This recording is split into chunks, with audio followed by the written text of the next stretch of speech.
Guys, welcome to my YouTube channel Truly Knowledge. आज मैं बात करने वाली हूँ क्लास 10th के साइंस के झारखंड बोर्ड के objective type question, all question total. इससे बाहर कहीं से क्वेश्चन नहीं आ सकता है। आपका फिजिक्स भी हो गया, केमिस्ट्री के पार्ट भी हो गए और बायोलॉजी के पार्ट के टोटल आपको लगभग 180 के अप्रोक्स क्वेश्चन मैं करवाऊंगी।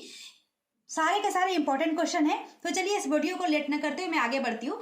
क्वेश्चन जब आपका आएगा एग्जाम में तो उसमें 4 ऑप्शन रहेंगे, लेकिन मैंने राइट आंसर लिखा है तो 4 ऑप्शन नहीं लिखा है। तो जैसे जैसे क्वेश्चन है, क्वेश्चन नंबर पहला है, प्रकाश कौन सी रेखा में गमन करती है। तो प्रकाश जो लाइट होती है उसमें 1 नंबर रहेगा सीधी रेखा में, 2 नंबर रहेगा टेढ़ी रेखा में, 3 नंबर लिखा हुआ रहेगा कि सीधी रेखा और टेढ़ी रेखा दोनों में, 4 नंबर लिखा रहेगा इनमें से चारों, ऐसा कुछ लिखा हुआ रहेगा। तो आपको ना 4 ऑप्शन में एक में स्टिक लगाना है, लेकिन मैं 4 ऑप्शन यहाँ पे नहीं लिखी हूँ, बस आपका आंसर लिखी हूँ। ठीक है, तो चलिए स्टार्ट करते हैं। पहला क्वेश्चन है, प्रकाश कौन सी रेखा में गमन करती है। तो सीधी रेखा में, प्रकाश हमेशा सीधी रेखा में गमन करती है, तो सीधी रेखा में गमन करती है। लेकिन प्रकाश का जो निर्वात में चाल होती है, जो हवा में चाल होती है प्रकाश की, ये एक इंपॉर्टेंट क्वेश्चन है, इसमें मेरा छूट गया था तो मैं अभी बता दूं। प्रकाश का जो निर्वात में जो चाल होती है 3 गुना 10 का पावर 8 मीटर पर सेकेंड होती है। एयर में कितना होता है? 3 गुना 10 का पावर 8 मीटर पर सेकेंड। ठीक है, ये इतना स्पीड से जाती है प्रकाश। इसी प्रकार से दूसरा क्वेश्चन है, इसी से रिलेटेड है, प्रकाश का वेग न्यूनतम किस में होता है। सबसे कम प्रकाश का वेग किस में होता है? कांच में। ठीक है, और एयर में कितना होता है, हवा में कितना होता है? 3 गुना 10 का पावर 8 मीटर पर सेकेंड। ठीक है, चलिए आगे बात करते हैं। मोटर गाड़ी के चालक के सामने कौन सा दर्पण होता है। तो मोटर गाड़ी के चालक के जो सामने रहता है तो उत्तल दर्पण रहता है। कौन सा दर्पण? उत्तल दर्पण। चलिए आगे बात करते हैं। मोटर कार के हेडलाइट में, जो हेडलाइट रहता है ना, उसके हेडलाइट में कौन सा दर्पण होता है? अवतल दर्पण। तो अवतल दर्पण पे आप टिक लगा दीजिएगा। ठीक है, समतल दर्पण द्वारा बना प्रतिबिंब कैसा होता है। समतल दर्पण के बाद द्वारा बना प्रतिबिंब हमेशा और हमेशा काल्पनिक ही होता है, तो काल्पनिक हो जाएगा। अगला क्वेश्चन है, लेंस की क्षमता का एसआई मात्रक क्या होता है। तो लेंस की क्षमता का एसआई मात्रक जो होता है डाईऑप्टर, जिसको कैपिटल डी से हम लोग डिनोट करते हैं, तो कैपिटल डी, डाईऑप्टर। आगे बात करते हैं, प्रकाश की किरणें का पथ दर्शाने वाले चित्रों को क्या कहा जाता है। मतलब प्रकाश आ रही है, प्रकाश जा रही है, मतलब प्रकाश का कोई भी फिगर अगर हम लोग बना रहे हैं तो उसको क्या बोलते हैं? किरण आरेख। क्या बोलते हैं? किरण आरेख। आगे बात करते हैं, 2D क्षमता वाले लेंस का फोकसांतर क्या होता है। 2D क्षमता वाले लेंस का फोकसांतर 50 सेंटीमीटर ही होता है। याद रख लीजिए, कितना सेंटीमीटर? 50 सेंटीमीटर। आगे बात करते हैं, किसी उत्तल लेंस का फोकसांतर 50 सेंटीमीटर है तो उसकी क्षमता क्या होगी। उसी क्वेश्चन को घुमा दिया है। 2D क्षमता वाले फोकसांतर क्या होगा? 50 सेंटीमीटर, और 50 सेंटीमीटर में क्या हो जाएगा? Plus 2D। तो वही क्वेश्चन है ना, घुमा दिया है बस क्वेश्चन को। ठीक है, आगे बात करते हैं, प्रकाश के किरणों के समूह को क्या कहते हैं। किरण पुंज, किरण पुंज। आगे बात करते हैं, उत्तल लेंस की क्षमता क्या होती है। याद रखिए, उत्तल लेंस की क्षमता हमेशा पॉजिटिव और अवतल लेंस की क्षमता हमेशा नेगेटिव। तो उत्तल लेंस की क्षमता धनात्मक होती है। आगे क्वेश्चन है, अवतल लेंस की क्षमता क्या होती है। तो ऋणात्मक होती है, मतलब नेगेटिव होती है। चलिए आपका 12 क्वेश्चन हो गया, 12 क्वेश्चन हो गए। आगे बात करते हैं क्वेश्चन नंबर 13 की तरफ आगे की ओर जाते हैं। तो क्वेश्चन नंबर 13 क्या है आपका? उत्तल लेंस को क्या कहा जाता है। उत्तल लेंस का 2 नाम है। उत्तल लेंस को अभिसारी लेंस कहा जाता है, तो अभिसारी हो जाएगा। अगला क्वेश्चन है, अवतल लेंस को क्या कहते हैं। अपसारी। क्या कहते हैं? अपसारी। आगे बात करते हैं, किस दर्पण में हमेशा वस्तु से छोटा प्रतिबिंब होता है। अगर बात करें कि वस्तु से छोटा प्रतिबिंब हो, अगर हम लोग दर्पण देखते हैं, मिरर देखते हैं, तो वो उत्तल दर्पण में, और वस्तु से बड़ा जो होता है वो अवतल दर्पण में होता है। तो क्वेश्चन है, किस दर्पण में हमेशा वस्तु से छोटा प्रतिबिंब होता है। छोटा रहेगा तो उत्तल दर्पण। अगला क्वेश्चन जैसा अपोजिट है, किस दर्पण में वस्तु से बड़ा प्रतिबिंब बनता है। तो अभी मैंने बताया अवतल दर्पण, अवतल दर्पण। आगे बात करते हैं, प्रकाश के परावर्तन के कितने नियम है। 2 नियम है प्रकाश के परावर्तन के। चलिए आगे बात करते हैं, जब प्रकाश की किरण हवा में हवा से कांच में प्रवेश करती है तो किस ओर मुड़ जाती है? ये अभिलंब की ओर मुड़ जाती है, अभिलंब के नजदीक, अभिलंब के निकट मुड़ जाती है। आगे बात करते हैं, फोटोग्राफी कैमरा का अभिदृश्य क्या होता है? फोटोग्राफी में कौन सा लेंस होता है, क्वेश्चन पूछेगा तो उत्तल लेंस। कौन सा लेंस? उत्तल लेंस। आगे बात करते हैं, साइड मिरर के रूप में क्या प्रयुक्त होता है? साइड मिरर के रूप में क्या होता है? उत्तल दर्पण। क्या होता है? उत्तल दर्पण, जो हम लोग का साइड मिरर होता है। अगला क्वेश्चन है, एक अवतल दर्पण की फोकस दूरी 10 सेंटीमीटर है। कितना है? 10 सेंटीमीटर है तो उसकी वक्रता त्रिज्या क्या होगी? फोकस दूरी, वक्रता त्रिज्या जो होती है दुगुनी होती है फोकस दूरी की। तो अगर 10 सेंटीमीटर कितना हो जाएगा? 2f, मतलब 20 सेंटीमीटर हो जाएगा। तो 2 गुना f बराबर 2 गुना 10 का मान दिया हुआ है बराबर 20 सेंटीमीटर। दुगुनी होती है ना, कभी कभी क्वेश्चन में नहीं दिया होगा, ऐसा क्वेश्चन रहेगा। एक अवतल दर्पण की फोकस दूरी f है तो उसकी वक्रता त्रिज्या क्या होगी? 2f, मतलब दुगुनी होती है। ठीक है, आगे बात करते हैं, निर्गत किरण एवं अभिलंब के बीच के कोण को क्या कहते हैं? परावर्तन कोण। क्या कहते हैं? परावर्तन कोण। आगे बात करते हैं, सरल सूक्ष्मदर्शी में किसका उपयोग होता है? सूक्ष्मदर्शी जो हम लोग का होता है, माइक्रोस्कोप जो हम लोग देखते हैं, तो उसमें होता है उत्तल लेंस लगा रहता है। क्या लगा रहता है? उत्तल लेंस। चलिए, उत्तल लेंस हो गया। आगे बात करते हैं, किस लेंस के द्वारा सिर्फ काल्पनिक प्रतिबिंब बनता है? एक ऐसा लेंस है जिसमें हमेशा काल्पनिक प्रतिबिंब बनता है। कौन सा लेंस में? तो अवतल लेंस में। ठीक है, चलिए आगे बात करते हैं 25 नंबर क्वेश्चन की तरफ। आई होप आपको दिख रहा होगा। चलिए, अगला क्वेश्चन है, काल्पनिक प्रतिबिंब कैसा होता है? हमेशा और हमेशा सीधा होता है। काल्पनिक प्रतिबिंब क्या होगा? सीधा होगा। आगे बात करते हैं, लेंस में मुख्य फोकस की संख्या कितनी होती है? 2। लेंस में कितना फोकस होता है? 2। आगे बात करते हैं, सर्च लाइट का परावर्तक सतह कैसा होता है? सर्च लाइट का परावर्तक जो सतह होता है वो अवतल होता है। क्या होता है? अवतल। तो अवतल पे टिक लगा दीजिएगा। चलिए आगे बात करते हैं, दाढ़ी बनाने में कौन सा दर्पण का उपयोग किया जाता है? दाढ़ी बनाने में हमेशा और हमेशा अवतल दर्पण का यूज किया जाता है। आगे बात करते हैं, नेत्र चैप्टर से, वो प्रकाश चैप्टर का हो गया। इस चैप्टर वाइज मैं करवा रही हूँ ताकि कोई क्वेश्चन मिस ना हो। चलिए आगे बात करते हैं, मानव नेत्र के किस भाग पर वस्तु का प्रतिबिंब बनता है? तो रेटिना पर। कहाँ बनता है? रेटिना। उसका दूसरा नाम क्या है? दृष्टिपटल। तो दृष्टिपटल हो जाएगा। आगे बात करते हैं, तारों के टिमटिमाने की व्याख्या किस सिद्धांत पर आधारित है?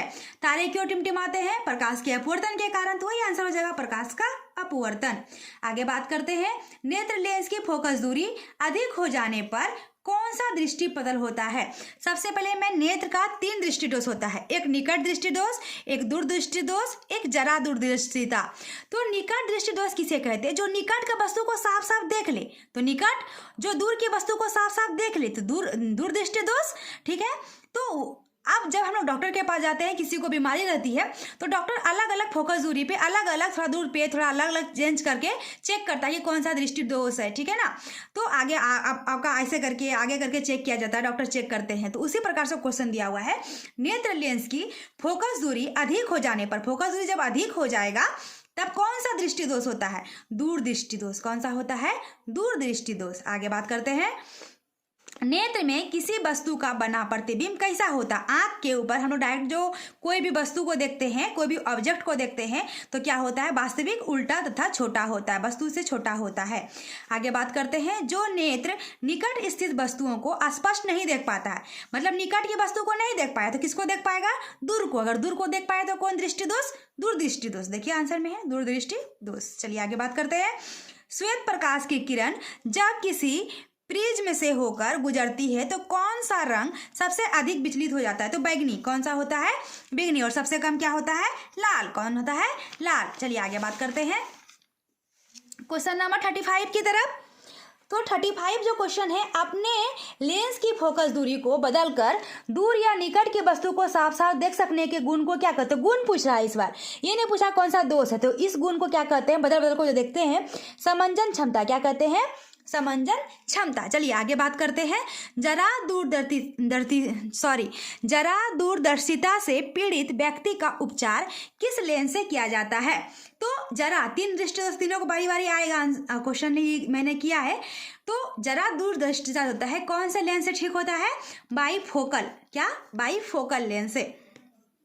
आगे बात करते हैं, एक स्वस्थ मानव नेत्र के लिए स्पष्ट दूरी क्या है? न्यूनतम स्पष्ट दूरी जो होती है ये 25 सेंटीमीटर होती है और दूर की जो दूरी होती है अनंत होती है। याद रखिए, न्यूनतम जो होती है 25 सेंटीमीटर और दूर की जो होती है अनंत पे होती है। आगे बात करते हैं, विभिन्न दूरियों पर की वस्तुओं के प्रतिबिंब को फोकस करने के लिए आंख के लेंस की फोकस दूरी किसमें परिवर्तित हो जाती है? ये जो परिवर्तित होती है सीलचेरी, जो हम लोग का आंख में रहता है, सीलचेरी पेशियों द्वारा परिवर्तित हो जाती है। ठीक है, थोड़ा अलग टाइप का क्वेश्चन है ये वाला। अगला क्वेश्चन है, जो नेत्र दूर स्थित वस्तुओं को स्पष्ट नहीं देख पाता है, दूर को नहीं देख पाए तो किसको देखेगा? नजदीक को। नजदीक को देखा तो कौन सा दृष्टि दोष होगा? नजदीक वाला दृष्टि दोष मतलब निकट दृष्टि दोष। समझ में आया? चलिए आगे बात करते हैं, किस दृष्टि दोष में किसी वस्तु का प्रतिबिंब रेटिना के आगे बनता है? अगर रेटिना के आगे बनता है कोई भी वस्तु का प्रतिबिंब तो निकट दृष्टि दोष होगा, और रेटिना के पीछे बनता है तो दूर दृष्टि दोष होगा। याद रखिए, रेटिना के आगे बन रहा है, रेटिना के आगे बन रहा है तो निकट, और पीछे बन रहा है तो पहले ही बन रहा है तो दूर दृष्टि दोष हो जाएगा। ठीक है, आगे बात करते हैं 41 नंबर क्वेश्चन की तरफ। नेत्र की समंजन क्षमता कम हो जाने पर कौन सा रोग उत्पन्न होता है? अगर हम लोग अच्छे से नहीं देख पाते हैं, समंजन क्षमता हमारी कम हो जाती है तो जरा दृष्टि दोष हो जाता है, तीसरा वाला। ठीक है, आगे बात करते हैं, चंद्रमा पर खड़े अंतरिक्ष यात्री को आकाश कैसा दिखाई देता है? प्रतीत होता है काला। कैसा दिखाई देता है? काला। और हम लोग यहाँ से देखते हैं, अपने पृथ्वी से देखते हैं तो नीला दिखाई देता है, लेकिन आकाश अगर हम लोग अंतरिक्ष यात्री देखेगा, मतलब अंतरिक्ष पे रहेगा, वहां से देखेगा आकाश को, कैसा दिखाई देगा? हम लोग को आकाश काला दिखाई देगा। ठीक है, चलिए आगे बात करते हैं, श्वेत रंग कितने रंगों के मेल से बना रहता है? 7 रंग के मेल से। कितने रंग से? 7 रंग के मेल से बना रहता है, तो 7 रंग हो जाएगा आंसर। आगे बात करते हैं, दृश्य प्रकाश में किस वर्ण का तरंग दैर्घ्य अधिकतम होता है? अभी मैंने बोला लाल। क्या होता है? लाल। चलिए आगे बात करते हैं, 44 क्वेश्चन हो गए आपके। आगे बात करते हैं 45 नंबर क्वेश्चन की तरफ। आई होप आपको दिख रहा होगा। चलिए 45 नंबर क्वेश्चन है, इंद्रधनुष का बनना किस परिघटना पर आधारित है? इंद्रधनुष जो बनता है किस परिघटना पे बनता है? प्रकाश का वर्ण विक्षेपण। क्या? वर्ण विक्षेपण पे बनता है, तो वर्ण विक्षेपण हो जाएगा।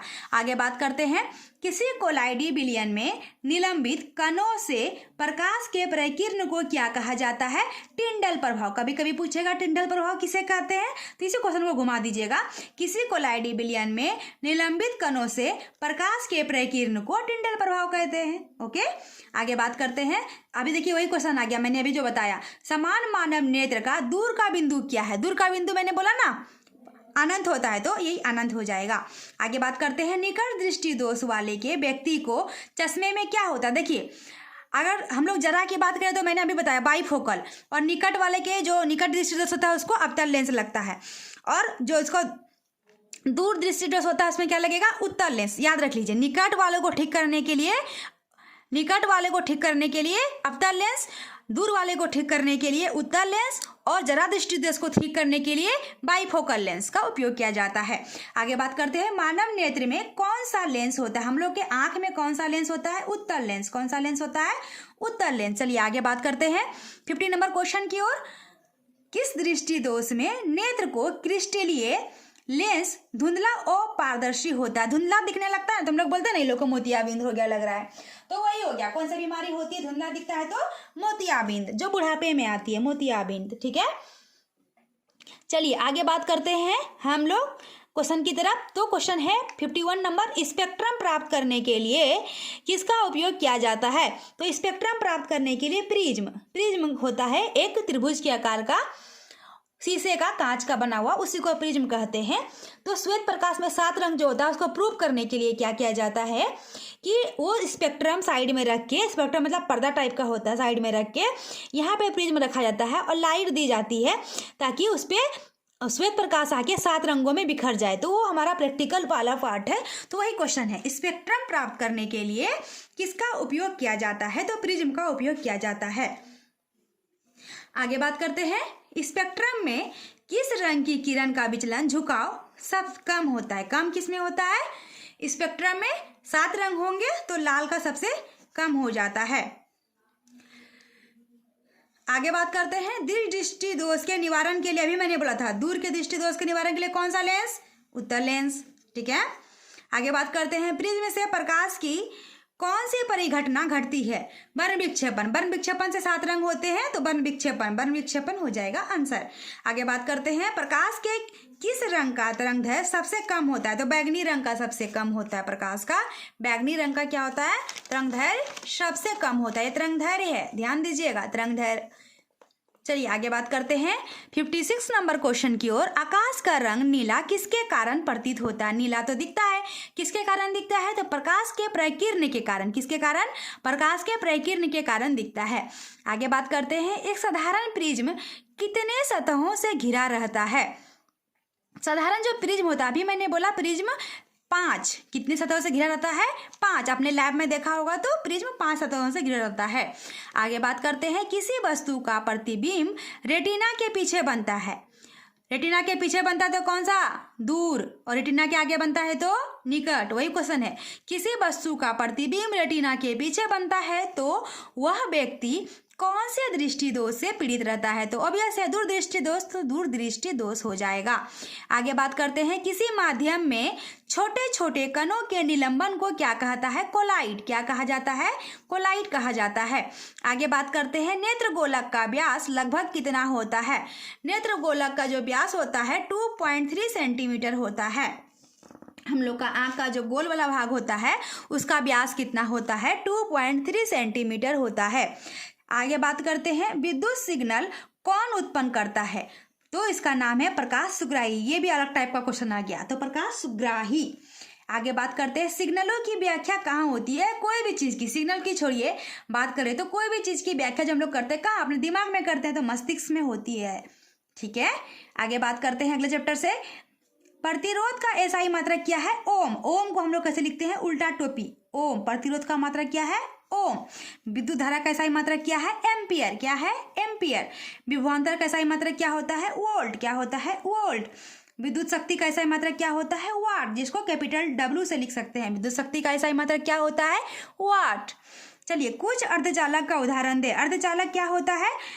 सिलिकॉन, जर्मेनियम, ये सब अर्धचालक है हमारे। चलिए आगे बात करते हैं 68 नंबर क्वेश्चन की ओर। तो हमारा क्वेश्चन है, सेल के विद्युत वाहक बल का मात्रक क्या होता है? सेल के विद्युत वाहक बल का तो वोल्ट ही होता है। क्या होता है? वोल्ट होता है। आवेश का एसआई मात्रक क्या होता है? कूलॉम। क्या होता है? कूलॉम। आगे बात करते हैं 70 नंबर क्वेश्चन की ओर। जब किसी चालक तार से विद्युत धारा प्रभावित होती है तो गतिशील कण में क्या होते हैं? याद रखिए, इलेक्ट्रॉन होते हैं। क्या होते हैं? इलेक्ट्रॉन। आगे बात करते हैं, विद्युत बल्ब का तंतु किस धातु का बना होता है? जो बल्ब लगे रहते हैं हमारे घर में, जिससे हम लोग बल्ब जलाते हैं, जो हमारी रोशनी प्रदान करती है, बल्ब जो होते हैं, एलईडी बल्ब या जो भी बल्ब होते हैं, तो किस तंतु का, उसमें क्या डाल के बनाया जाता है? कौन सी धातु का बना होता है? तो टंगस्टन। याद रखिए, क्या होता है? टंगस्टन। उसमें एक गैस भी भरी जाती है। वही क्वेश्चन है अगला, विद्युत बल्ब में कौन सी गैस भरी जाती है? तो निष्क्रिय गैस। मतलब निष्क्रिय गैस का क्या अर्थ हो गया? कि जो गैस का कोई काम नहीं है। कौन कौन एग्जाम्पल के तौर पे हो जाएंगे? जेनॉन, रेडॉन, क्रिप्टॉन, है ना, आर्गन, नियॉन, ये सब हमारा निष्क्रिय गैस। ये सब गैस का कोई काम नहीं है, इसलिए विद्युत बल्ब में डाला जाता है। आगे बात करते हैं, बैटरी में कौन सी धारा उत्पन्न होती है? तो डीसी। डीसी का फुल फॉर्म हो गया डायरेक्ट करंट। बैटरी में कौन सी धारा उत्पन्न होती है?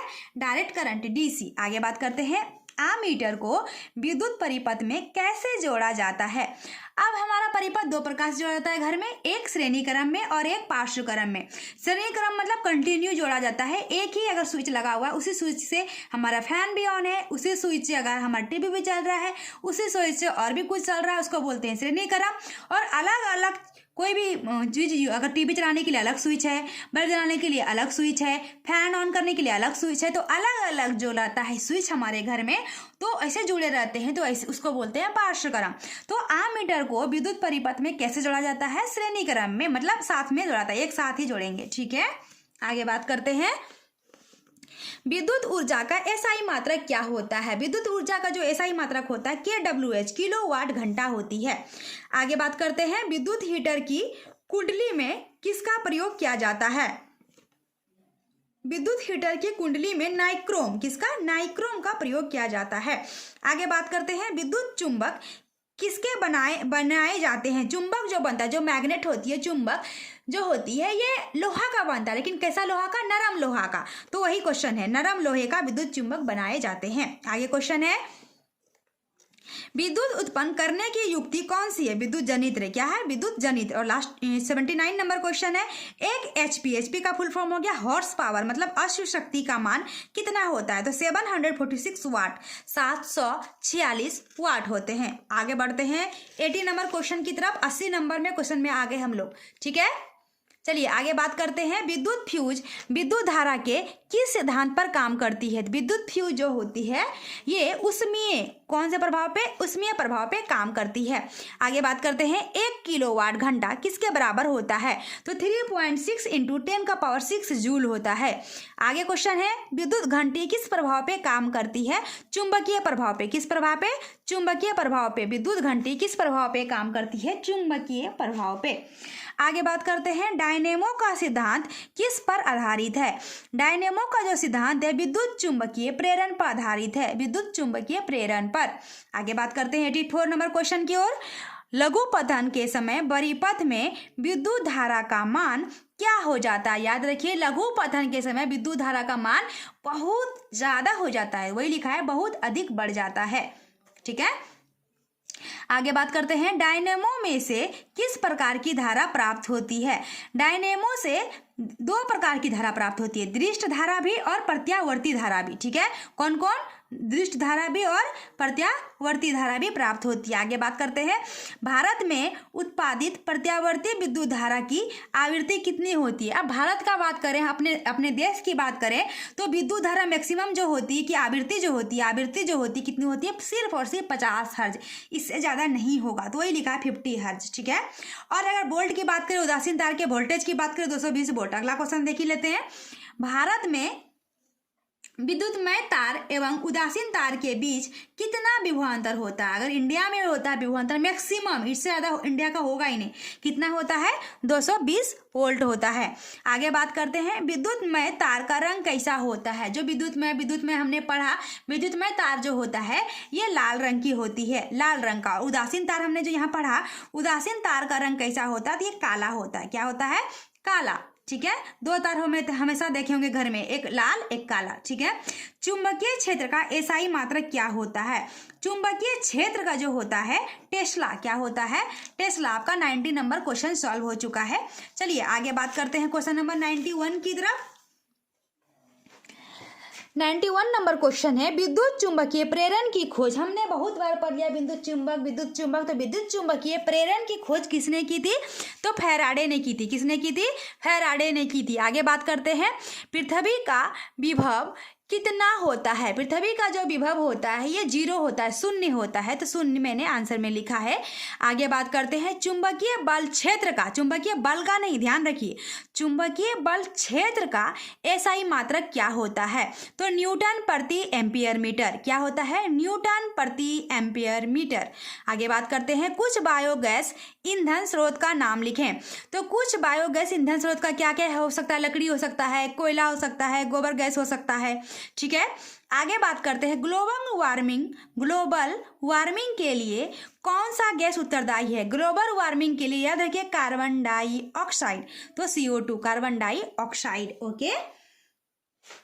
आगे बात करते हैं, सूर्य तथा अन्य तारों की विशाल ऊर्जा स्रोत क्या है? तारा और सूर्य को ऊर्जा कहाँ से मिलता है? तो नाभिकीय संलयन से। और हाइड्रोजन बम बनाने के लिए भी जरूरत पड़ती है नाभिकीय संलयन की। आगे क्वेश्चन में होगा, सूर्य तथा अन्य तारों की विशाल ऊर्जा स्रोत क्या है? नाभिकीय संलयन। आगे बात करते हैं, पवनों का देश किसे कहा जाता है? डेनमार्क को। किसे कहा जाता है? डेनमार्क को। आगे बात करते हैं, कार्य करने की क्षमता को क्या कहते हैं? कार्य करने की क्षमता को ऊर्जा कहते हैं। आगे बात करते हैं, सौर सेल बनाने के लिए किसका उपयोग किया जाता है? सौर सेल बनाएंगे सिलिकॉन, SI का उपयोग किया जाता है। आगे बात करते हैं, वही क्वेश्चन आ गया, हाइड्रोजन बम किस अभिक्रिया पर आधारित है? मैंने अभी बताया नाभिकीय संलयन, तो नाभिकीय संलयन हो गया आंसर। आगे बात करते हैं, देखिए क्वेश्चन घुमा के पूछेगा, लास्ट क्वेश्चन जो ये यहाँ पे लिखा है मैंने 101 नंबर। अभी और क्वेश्चन है, इस पेज का लास्ट क्वेश्चन है, लोहा को जिंक से लेपित करने की क्रिया को क्या कहते हैं? कोई भी लोहा अगर खराब होने लगता है, उसमें जंग लगने लगता है, तो उसमें हम लोग पेंट कर देते हैं। किससे पेंट करते हैं? तो जिंक से, Zn, जिंक से पेंट करते हैं। तो इस पेंट करने की क्रिया क्या कहते हैं? गैल्वेनीकरण कहते हैं। क्या कहते हैं? गैल्वेनीकरण। अगर क्वेश्चन घुमा के पूछेगा गैल्वेनीकरण किसे कहते हैं? तो लोहा को जिंक से लेपित करने की क्रिया को गैल्वेनीकरण कहते हैं। अगर ऐसा क्वेश्चन पूछेगा लोहे की वस्तु को हम लोग पेंट क्यों करते हैं? तो जंग से बचाने के लिए पेंट करते हैं। और क्या चीज से पेंट करते हैं? तो जिंक से पेंट करते हैं। ठीक है, जिसको क्या बोलते हैं? गैल्वेनीकरण बोलते हैं। चलिए आगे बात करते हैं 100 number and 2 question, 102 number question के लिए। चलिए आगे बात करते हैं सिल्वर क्लोराइड का रंग कैसा होता है? सिल्वर क्लोराइड का रंग जो होता है सफ़ेद होता है, श्वेत होता है, सफ़ेद व्हाइट कलर का होता है। आगे बात करते हैं शुद्ध सोना कितने कैरेट का होता है? शुद्ध सोना की अगर बात किया जाए तो 24 कैरेट का होता है। लेकिन 24 कैरेट का जो सोना होता है इससे हम लोग ज्वेलरी या कोई भी आभूषण जो बनाते हैं हम लोग नहीं बना सकते हैं। उसमें कुछ ना कुछ मिला के ही, मिलावट करके ही बनाया जाता है, क्योंकि वो नहीं बनता शुद्ध सोना का। तो 22 कैरेट या जो भी कैरेट का हम लोग लेते हैं मार्केट से तो उतना ही कैरेट का मिलता है हमें। शुद्ध सोना कितने कैरेट का होता है? लेकिन 24 कैरेट का। याद रखिए 24 कैरेट का शुद्ध सोना होता है। आगे बात करते हैं श्वसन किस प्रकार की अभिक्रिया है? श्वसन जो है हमारी ये उपचयन अभिक्रिया है। कौन सी अभिक्रिया है? उपचयन अभिक्रिया है। आगे बात करते हैं इलेक्ट्रॉन के स्थानांतरण से बने यौगिक क्या कहलाते हैं? अगर इलेक्ट्रॉन यहाँ पे है इसको स्थानांतरण कर देंगे, चेंज कर देंगे तो उसको क्या बोलते हैं? विद्युत संयोजी बंधन, विद्युत संयोजी कहा जाता है। आगे बात करते हैं लिटमस विलयन जो बैगनी रंग का रंजक होता है यह पदार्थ किसका बना होता है? तो लिटमस की बात करें जो बनता है वो पदार्थ जो बैगनी रंग का होता है, बैगनी रंग का होता है वो लीचेन का बना होता है। किसका बना होता है? लीचेन का बना होता है। आगे बात करते हैं अम्ल तो हो गया, अम्ल का मान पढ़ लेते हैं पहले। तो अम्ल का पीएच मान कितना होता है? 7 से कम, लेस देन 7। क्षार का पीएच मान कितना होता है? 7 से ज़्यादा, 7 से अधिक, ग्रेटर देन 7। आगे बात करते हैं नींबू संतरे में कौन सा अम्ल पाया जाता है? नींबू में सिट्रिक अम्ल पाया जाता है और संतरा में एस्कॉर्बिक अम्ल पाया जाता है। आगे बात करते हैं इमली में कौन सा अम्ल पाया जाता है? इमली में टार्टरिक अम्ल पाया जाता है। आगे बात करते हैं टमाटर में कौन सा अम्ल पाया जाता है? टमाटर में सिट्रिक अम्ल पाया जाता है। सिट्रिक अम्ल टमाटर में भी पाया जाता है, सिट्रिक अम्ल नींबू में भी पाया जाता है। देख लीजिए। आगे बात करते हैं दूध में कौन सा अम्ल पाया जाता है? दूध में जो लैक्टिक अम्ल पाया जाता है। आगे बात करते हैं हमने इतना अम्ल के बारे में पढ़ लिया। तो प्राकृतिक जो अम्ल हम लोग अगर बात करें प्राकृतिक अम्ल या सूचक का बात करें तो एक प्राकृतिक सूचक का नाम क्या है? हल्दी। क्योंकि किसी भी चीज़ में हल्दी लगाते देखिए उसका कलर चेंज हो जाता है, तो वही बात करते हैं। तो प्राकृतिक सूचक कौन सा क्या है हमारा इसमें? तो हल्दी है। आगे बात करते हैं क्वेश्चन नंबर 114 के लिए। तो 114 का क्वेश्चन क्या है हमारा? एक ऐसे धातु का नाम बताएं जो चाकू से आसानी से काटी जा सकती है। एक ऐसा धातु जो होती है चाकू से कट जाएगा, तो कौन सा धातु है? सोडियम। सोडियम का संकेत क्या होता है? Na। ठीक है। आगे बात करते हैं एक ऐसी धातु का नाम बताएं जो कमरे के ताप पर द्रव अवस्था में पाई जाती है। तो कमरे के ताप पर द्रव होती है धातु जो पारा। क्या होती है? पारा, जिसका संकेत हम लोग लिख सकते हैं Hg। ठीक है। आगे बात करते हैं एक ऐसी एक ऐसी अधातु का नाम बताएं। अधातु पूछ रहा है का नाम बताएं जो विद्युत का सुचालक होती है, मतलब करंट मार सकता है। अधातु क्या हो सकते हैं? ग्रेफाइट। अब ग्रेफाइट क्या है इसको समझ लीजिए। जैसे ये पेन है, ये पेन की नीब है, तो पेंसिल जो हम लोग लिखते हैं ना, पेंसिल की जो नीब रहती है वो ग्रेफाइट की बनी रहती है, उससे करंट लग सकता है। वो ब्लैक कलर की जो रहती है नीब, तो वो ग्रेफाइट है हमारा। चलिए आगे बात करते हैं विद्युत का सर्वोत्तम चालक क्या है? विद्युत का जो सर्वोत्तम चालक है सिल्वर है। क्या है? सिल्वर। सिल्वर का क्या होता है? Ag।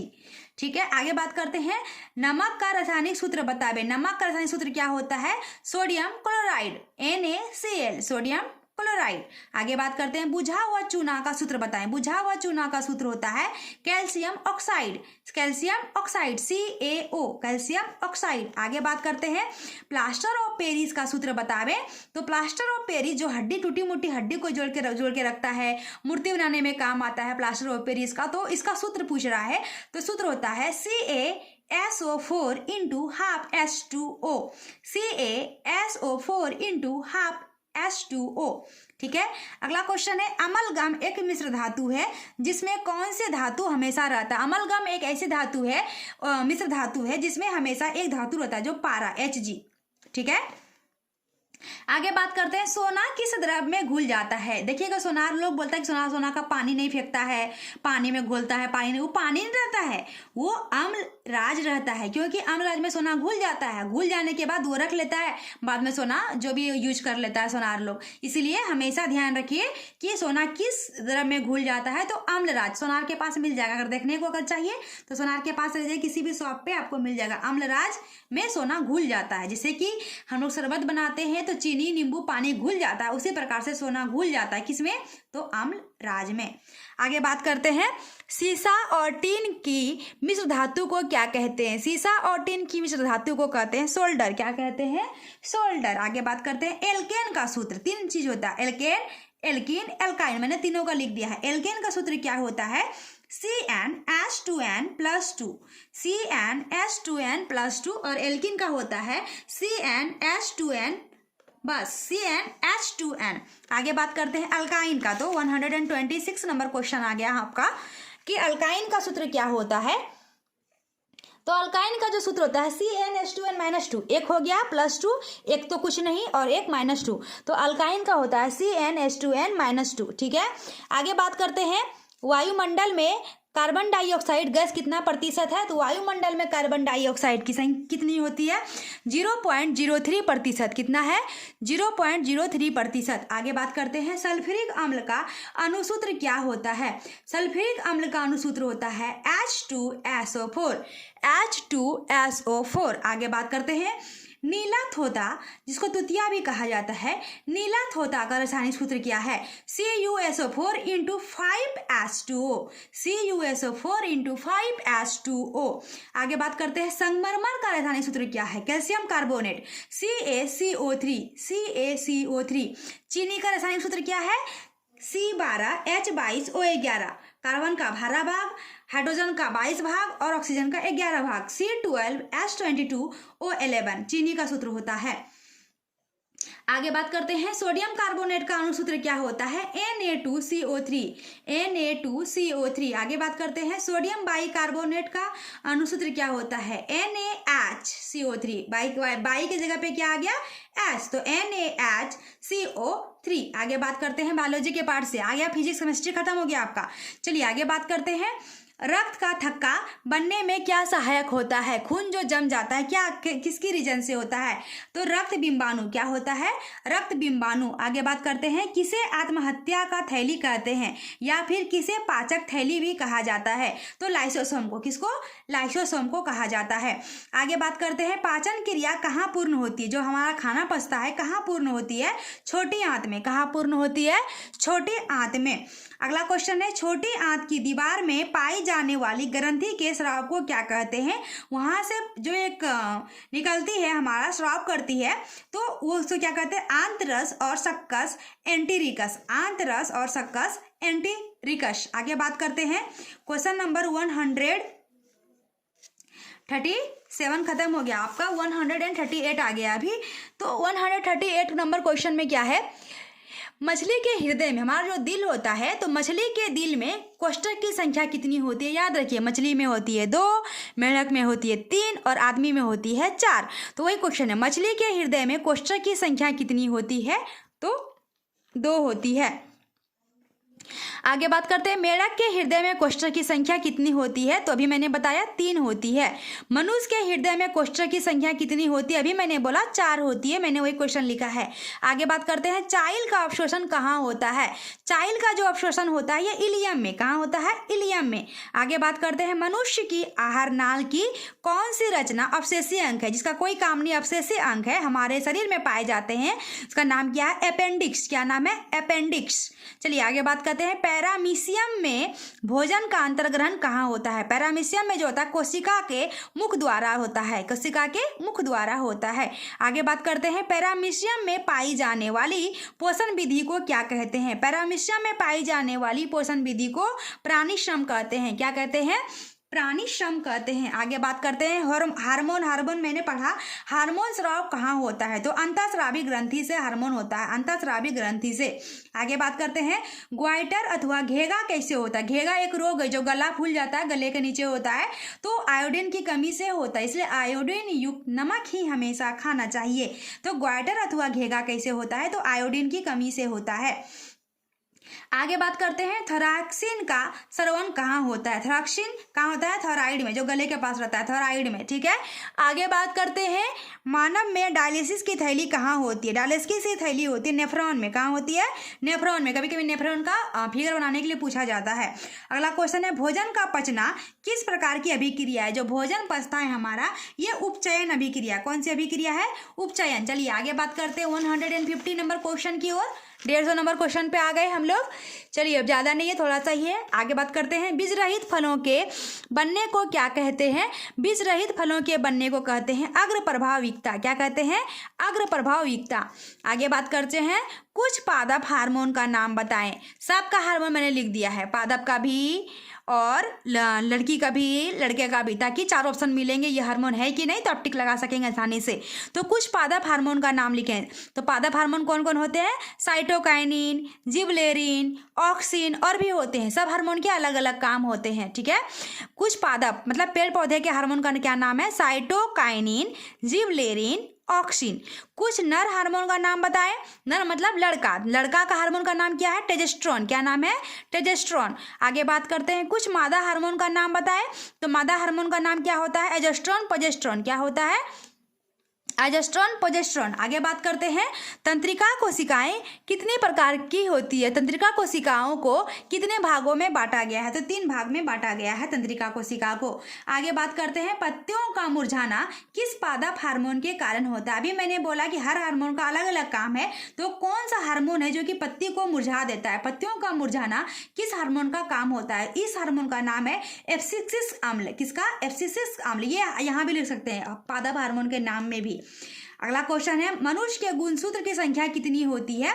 गुणसूत्र मीन्स क्या? क्रोमोसोम। क्रोमोसोम कितनी होती है? 23 पेयर, मतलब 23 जोड़ा होती है। आगे क्वेश्चन, कभी कभी क्वेश्चन घुमा के पूछेगा कि 23 जोड़ा क्रोमोसोम किस में होती है? नर में, मादा में, दोनों में, इनमें से कोई नहीं। तो क्या अभी नर में होती है? नहीं। सिर्फ लड़की में होती है? नहीं। लड़का लड़की दोनों में 23 जोड़ा पाए जाते हैं, तो दोनों में लिखेंगे, ठीक है ना। आगे बात करते हैं फल को पकाने के लिए कौन सा हार्मोन होता है? एक तो फल पकाते हैं, पेड़ में पकता है। एक फल जो हम लोग कच्चा तोड़ के बाद उसमें डालते हैं कुछ, फिर पकता है। नहीं, जो पेड़ में पक गया, जो पेड़ पौधे प्लांट में लगे हुए हैं पहले वहीं पे पक गया, तो वो प्लांट में जो लगे वो कौन से पादप हार्मोन के कारण होता है? वही क्वेश्चन है। फल को पकाने के लिए कौन सा हार्मोन होता है? जिबरेलिन। कौन सा होता है? जिबरेलिन। आगे बात करते हैं पुष्पी पादपों में लैंगिक जनन किसके द्वारा होता है? सबसे पहले कि पुष्पी पादपों में कौन सा जनन होगा? तो लैंगिक जनन होगा। यही से क्वेश्चन बन गया। तो पुष्पी पादपों में लैंगिक जनन किसके द्वारा होता है? फूलों द्वारा। किसके द्वारा होता है? फूलों द्वारा। आगे बात करते हैं मानव मादा के जनन तंत्र का नाम बताएं। लड़की के जनन तंत्र का क्या क्या नाम है? अंडाशय है, गर्भाशय है, डिंबवाहिनी है। कौन कौन है? अंडाशय, गर्भाशय, डिंबवाहिनी। आगे बात करते हैं नर युग्मक एवं मादा युग्मक के संलग्न को क्या कहते हैं? नर युग्मक और मादा युग्मक के संलग्न को कहते हैं निषेचन। क्या कहते हैं? निषेचन। चलिए आगे बात करते हैं फूलों के नर भाग के नाम बताएं। फूलों का जो लड़का वाला भाग, जो नर भाग होता है, उसका नाम है पुंकेसर। चलिए आगे बात करते हैं 161 नंबर क्वेश्चन की ओर। तो एक लिंगी पुष्प का उदाहरण दे। एक लिंगी पुष्प कौन है? पपीता। कौन है? पपीता। आगे बात करते हैं कुछ उभयलिंगी जंतुओं के नाम बताएं। तो उभयलिंगी जंतु कौन कौन है? केचुआ है, कृमि है, हाइड्रा है। उभयलिंगी जंतु कौन कौन हो गए? केचुआ, कृमि, हाइड्रा।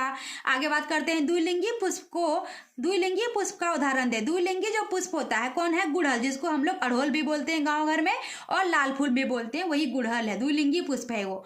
आगे बात करते हैं मनुष्य में उत्सर्जन का कौन सा भाग है? उत्सर्जन का जो भाग है हमारे शरीर में वो यूरिक है, किडनी है, किडनी, यूरिक। आगे बात करते हैं पादप का जाइलम में क्या कार्य, जाइलम क्या करता है ना, पेड़ पौधा में, पूरे पेड़ पौधे में पानी पहुंचाता है, तो जल का वहन करता है। ठीक है, आगे बात करते हैं, वह निषेचन वाले जंतु का नाम लिखें। वह निषेचन के लिए कौन कौन है, मेढक है, मछली है। ठीक है ना, आगे बात करते हैं, लास्ट क्वेश्चन है ये हमारा, कौन से कोशिकांग को ऊर्जा गृह कहते हैं, ऊर्जा का घर किसे कहते हैं, तो माइट्रोकॉन्ड्रिया। बहुत इंपॉर्टेंट क्वेश्चन है माइट्रोकॉन्ड्रिया। तो आई होप आपको सारा क्वेश्चन लगभग इंपॉर्टेंट क्वेश्चन मिल गया होगा। अगर हमारी ये वीडियो अच्छी लगी हो तो लाइक, सब्सक्राइब, शेयर करना ना भूलें, जरूर से जरूर करें। Thank you.